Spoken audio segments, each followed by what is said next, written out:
Salam les docs, j'espère que vous allez bien. Alors on se retrouve dans cette nouvelle vidéo pour faire la discussion d'un cas clinique en gynéco concernant les hémorragies utérines. J'ai déjà fait cette discussion sur Instagram, mais j'ai pensé qu'il y a beaucoup de gens qui ne me suivent pas sur Insta.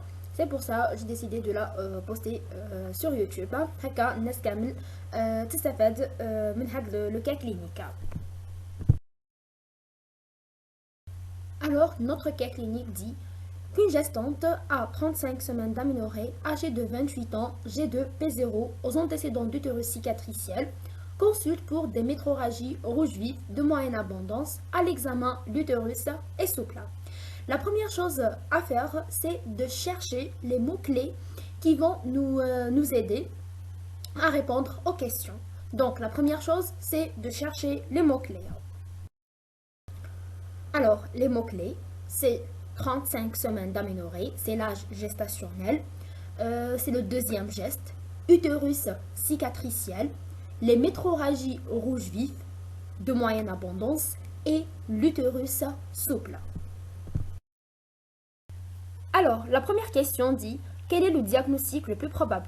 On a placenta prévia, hématome rétroplacentaire, rupture utérine, hémorragie de Benckiser et polype du col utérin.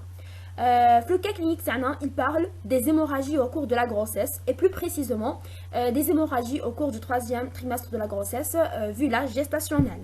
Donc on peut éliminer polype du col utérin parce que c'est un diagnostic écarté. Nous avons la proposition D, hémorragie de Benckiser. L'hémorragie de Benckiser, c'est le fœtus qui saigne. Donc, on donne des détails sur l'état du fœtus, comme une souffrance fœtale aiguë, etc. ويقولنا بلي la mère est en bon état général. Donc, hémorragie de Benckiser, ثاني نحيوها.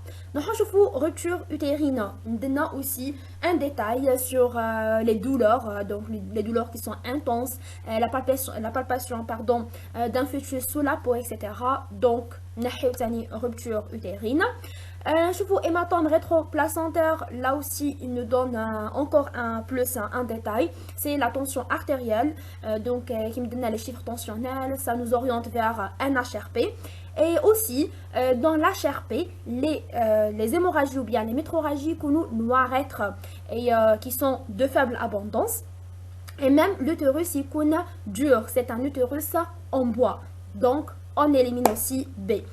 Et ce qui nous reste, c'est le placenta prévia et c'est le diagnostic le plus probable.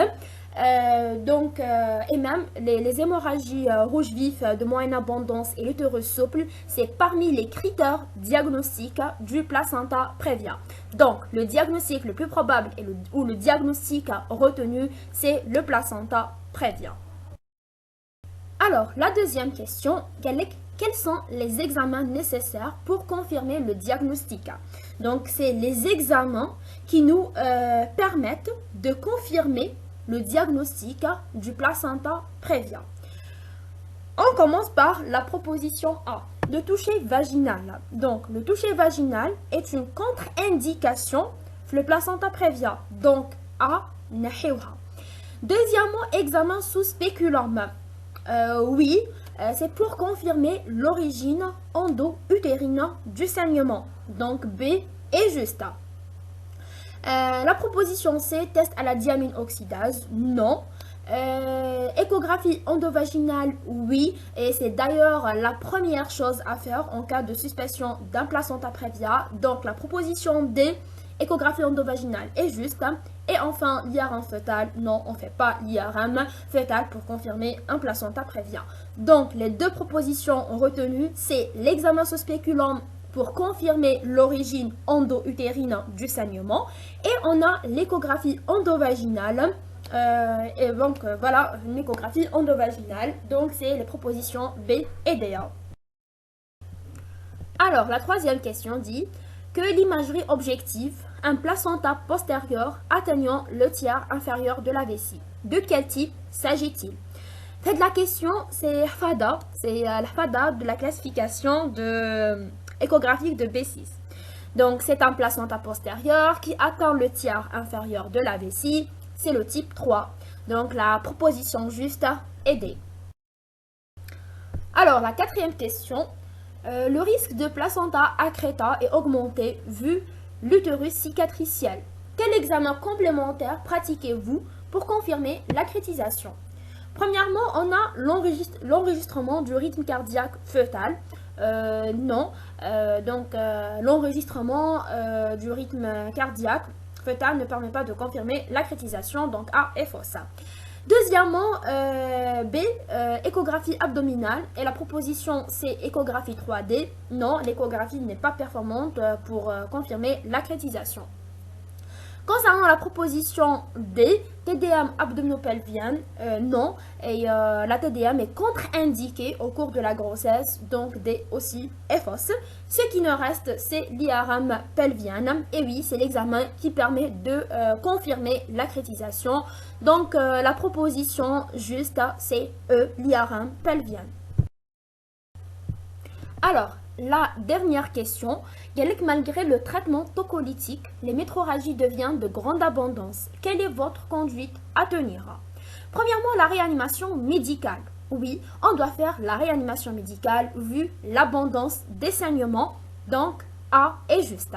Deuxièmement, administration d'ocytocine, non, on ne donne pas d'ocytocine. Troisièmement, accouchement par voie basse autorisé, non, il n'est pas autorisé. D'ailleurs, il y a une seule indication pour un accouchement par voie basse, ce qui n'est pas le cas. La proposition de délivrance manuelle souhaitable, non, elle n'est pas souhaitable. Je pense que c'est en dernier recours si les hémorragies sont vraiment très abondantes et s'il y a des signes d'anémie. Et on a la dernière proposition, c'est la césarienne en urgence. Oui, on doit faire la césarienne en urgence. Voilà, les deux propositions justes, c'est A, la réanimation médicale, et E, la césarienne en urgence. Et voilà, on est arrivé à la fin de ce cas clinique et voilà les réponses de toutes les questions précédentes. C'est un cas clinique de Résidana de l'an 2019.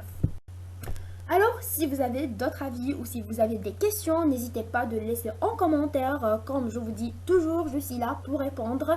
Et vous pouvez également me contacter sur Instagram, Dr AK. De toute façon, Kane au début. Et n'oubliez pas de partager cette vidéo avec vos amis, avec votre promo ou bien votre rotation. Et voilà, je vous dis bon courage.